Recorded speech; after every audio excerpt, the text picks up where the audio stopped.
अमन जब शाम को ऑफिस से लौटा तो मधु ने बताया कि आज एक अजीब सा वाकया हुआ। अमन ने कहा, क्या हुआ? बताती हूँ, कहकर मधु किचन में चाय बनाने चली गई। चाय लेकर आई तो बताने लगी कि आज दोपहर सोसाइटी में एक बूढ़ी औरत आई थी जो आपका नाम लेते हुए घर का पता पूछ रही थी।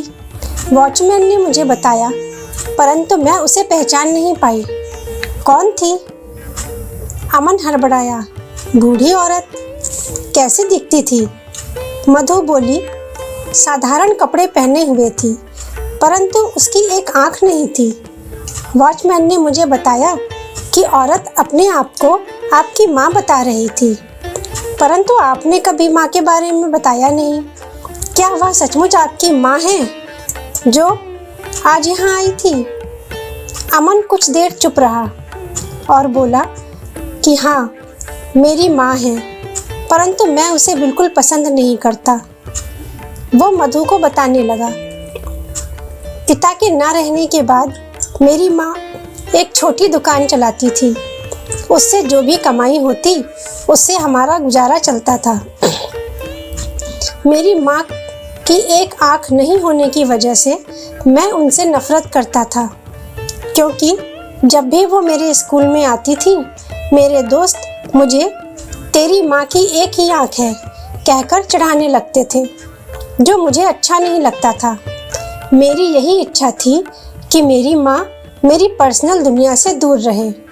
इसलिए एक दिन गुस्से में मैंने कहा, माँ, तुम्हारी दूसरी आँख ना होने की वजह से जब तुम मेरे दोस्तों के सामने आती हो तो वो मेरा मजाक उड़ाते हैं।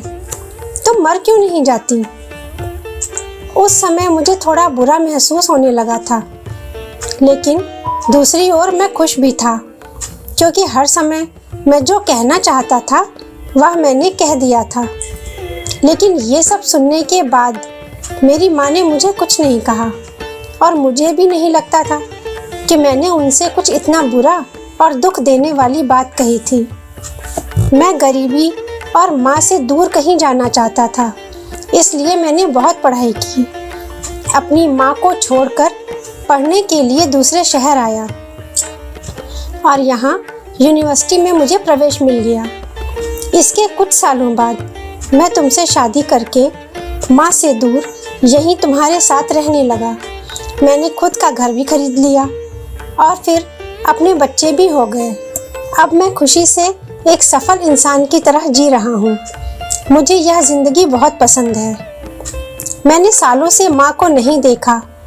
मुझे पता भी नहीं कि वो जिंदा भी है कि नहीं। दूसरे दिन जब अमन ऑफिस जा रहा था तो उसने अचानक माँ को दरवाजे पर फिर देखा। तब बच्चे उससे पूछने लगे कि यह कौन है, तो अमन को बताना पड़ा कि यह मेरी माँ है। परंतु अमन उन्हें फिर अपनी दुनिया में वापस नहीं देखना चाहता था, इसलिए अपने को संभालते हुए उसने माँ से पूछा, तुम कौन हो?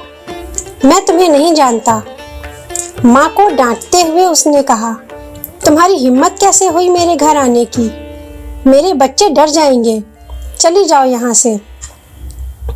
अमन की माँ ने उसकी तरफ देखते हुए शांति से जवाब दिया, ओह, मुझे माफ़ करें, शायद मैं गलत पते पर आ गई हूँ।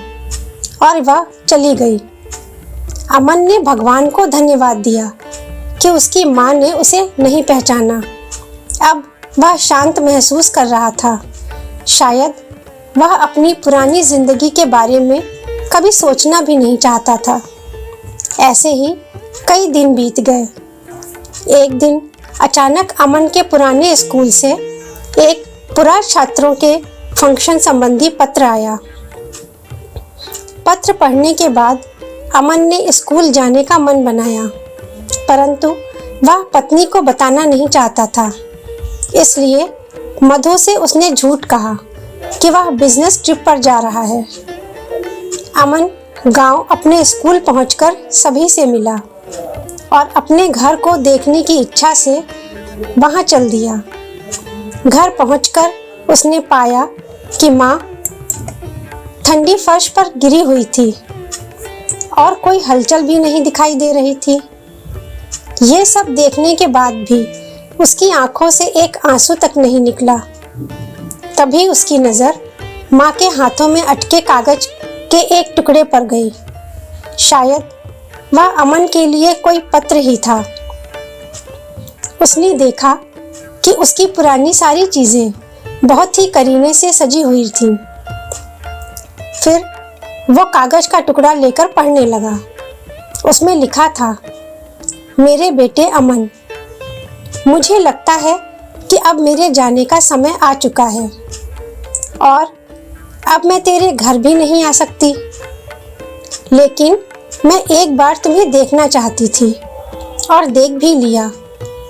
मुझे तुम्हारी बहुत याद आती है और जब मैंने सुना कि तुम अपने पुराने स्कूल में हो रहे समारोह में आ रहे हो तो मुझे काफ़ी खुशी हुई। लेकिन मैंने निश्चय किया कि एक आँख होने की वजह से मैं तुम्हारे लिए स्कूल नहीं जाऊंगी और मैं नहीं चाहती थी कि मुझे देखकर तुम्हें फिर घबराहट हो। पर मैं आज तुम्हें बताना चाहती हूँ कि मेरी एक आँख कहाँ गई।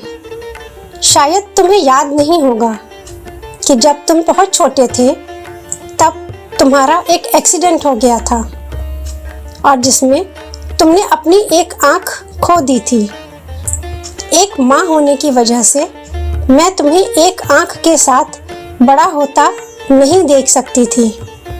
कोई तुम्हें एक आँख वाला ना कहे, तुम्हारा मजाक समाज में ना बने, इसलिए मैंने तुम्हें अपनी एक आँख दे दी। आज मैं जब तुमसे बहुत दूर भगवान के पास जा रही हूँ तो मुझे गर्व है कि मेरा बेटा इस पूरी दुनिया को दोनों आँखों से देख रहा है और सफल जीवन जी रहा है और उसके बच्चों को भी कोई एक आँख वाला पिता कहकर मजाक नहीं उड़ा रहा। तुमने जो कुछ भी मेरे साथ किया उससे मैं कभी दुखी नहीं हुई। पिता के ना होने के कारण तुम्हें यह सत्य नहीं मालूम था। तुम्हारी जगह कोई दूसरा भी होता तो वह भी ऐसा ही करता।